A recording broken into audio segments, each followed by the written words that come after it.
Yo, what's good, SGO? This is the face behind the voice of Andre 2K in case you haven't seen my main channel yet. I want to go over each individual mode with you guys of NBA 2K17, and even though he only gave us a little bit of information on each mode, all of it added up together just builds more of the hype that we are just 3 weeks away from finally playing this glorious game. Starting off with Blacktop. Now, this mode used to be a lot more popular. It isn't as much anymore. It's just what you play when your friends come over and you're just like, I'll beat you. And you're like, you suck, and they're like, put the bread up. Anyway, they've added a new crowd and they've reset the playground, I think somewhere in Harlem, which is pretty cool, kind of like a Rocket Park setting, and they've added the crowd effects, so it doesn't feel like you're just sitting in Blacktop playing empty, like just pure silence. That's how it used to be on Blacktop all the time. You can play a half court or full court. I know you can choose all of your win conditions, win by 2, win by 3, anything of the nature. You get to decide how that game is going to go and how you have to win that game specifically. I know you can even have intro animations. I don't know how that's going to work exactly, but I guess I'll assume it's something kind of like the park. After that, we're at Play No Online, aka PNO. I actually did not play Play No Online much last year, and I probably should have,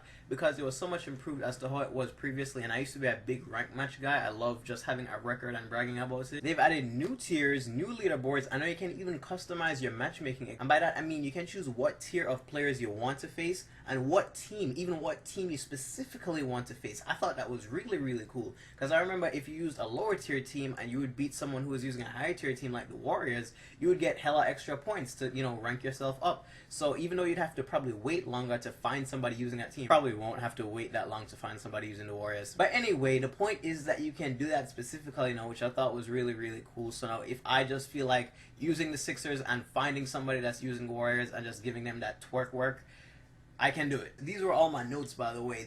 I have a good solid 5 to 6 pages of these. Next up, we have MyGM and MyLeague. Now, I was never huge into MyGM, but I will always play it once or twice a year just to rebuild my Knicks and try to get the pipe dream in the game that we can't have in real life of bringing the chip back home. Their new focus is on innovation, authenticity, and engagement.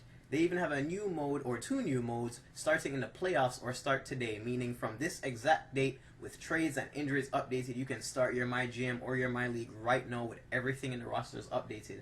They didn't used to have that. You'd always have to start at the beginning of the season. Also, you can even start in the off season of this year. So I could start off and be the Knicks and even try to pull that Dwayne Wade signing that they couldn't pull off. In MyLeague, you know, I have a league expansion. You can start with 30 to 36 teams. There are already pre-made teams that are up and running, I think, that they will have by 2K. But you can also make your own and upload them. I'm sure somebody will make some bomb Sonics teams. I would love to use a Sonics team in a MyLeague or something like that. And something to keep things interesting, they said every offseason, no, just like the real NBA, new rules might be added to the game. So for example, just like how this year a new rule was changed to protect free throws or big men who cannot shoot free throws as well, there's an example of a very rare and trolly rule that could be added. Just an example, any of them can be made, and you can all control this because you're the owner of the league, of the team, everything. You can control if you want this rule to be put into your playthrough right then and there on that profile.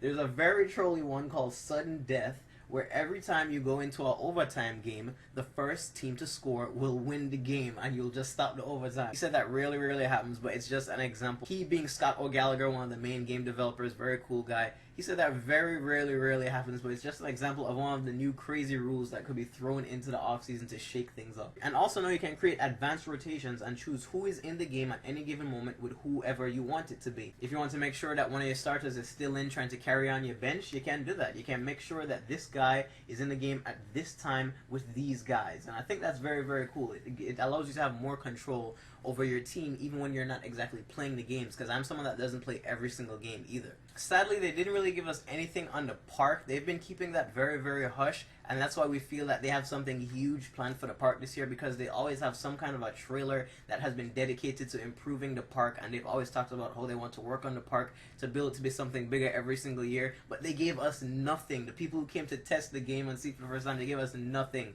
So I'm sure that is a good sign rather than a bad sign, to be honest with you. Finally, we're up to the Pro-Am. Now, one of the biggest things that everybody's talking about, I didn't play Pro-Am much last year, but people who did play Pro-Am, the thing that they love the most is the fact that now you can earn park rep by playing Pro-Am. So you can get your park rep up there, and you don't necessarily have to deal with that cheese on the park courts. You can go ahead, get your Pro-Am games in, get your teams rep up, and all of that. Now I have 10 roster spots, and one team owner, and the owner doesn't necessarily have to be there for you to start games or add new people. You can even shoot around in your team arena together before games, like a warm-up. That is something that's small, but it makes a big impact because it adds realism. Oh, we're about to get a game, yo, let's go shoot around on my court. Also, you'll now be able to view stats of other teams and their players, almost like you're scouting him before leading up to the game. That's also a very helpful feature to add, because now you can take a look at the guy that you'll probably be guarding in the upcoming game, see what his tendencies are, what his 3-point percentage is, where most of his points are coming from, so you have an idea to what to expect if you've never played him before. And rankings go from amateur to pro to elite team ranking, and the more you go up in ranking, the more things you'll unlock for your team. So for example, when you're at elite, you can customize your arena, your court, the walls on your court, and I think even import pictures. I believe him saying something about that. Also, the elite ranking teams get more VC from their games, and they even get sponsors just like you would in somewhat like my career. And if you're able to hold on to that elite status, this one is huge. This was their biggest news on Prime so far.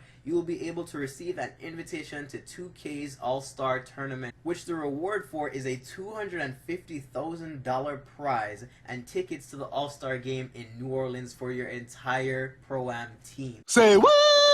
I didn't play Pro-Am much last year, but that gives me incentive to just put my boys together, get that team together, and see what happens, just in case we just, you know, click and we go on a run and make the... You know how much that could change somebody's life? That's cool as hell, yo! That is about it that they gave us. Like I said, they didn't give us much on Park, and they didn't give us much on... Well, we're not technically allowed to talk about my career yet, but that is the mode-by-mode breakdown. My team will be on my main channel, Andre2K, aka the Surreal Andre. You can check that out if you want to hear about the My Team news that I had done. Also, I got a chance to speak to the main My Team developer, Abe, his name was. I got to speak to him, sit down, and pick his brain about some of the new things in My Team mode. So it isn't just the general stuff that you've heard so far already. I got to ask some good questions about some of the features that are going to be in next year and what we have to look forward to. So if you want to know that, be sure to check out that video on my channel. And yeah, guys, I can't wait either. We're almost there.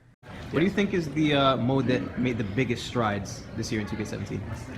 Well, we're gonna find out. Oh, the troll? Can't say quite yet, but I will say that what we try to do is give so many modes love, and there's so many people working on different modes that just give it that TLC. I think fans are going to be really happy with what we're doing with NBA 2K17. Ask me again in like 2 weeks, and then we can have this conversation. So 2K Sports may have, well, actually scratch that, they have outdone themselves this year with their new installment in the 2K series.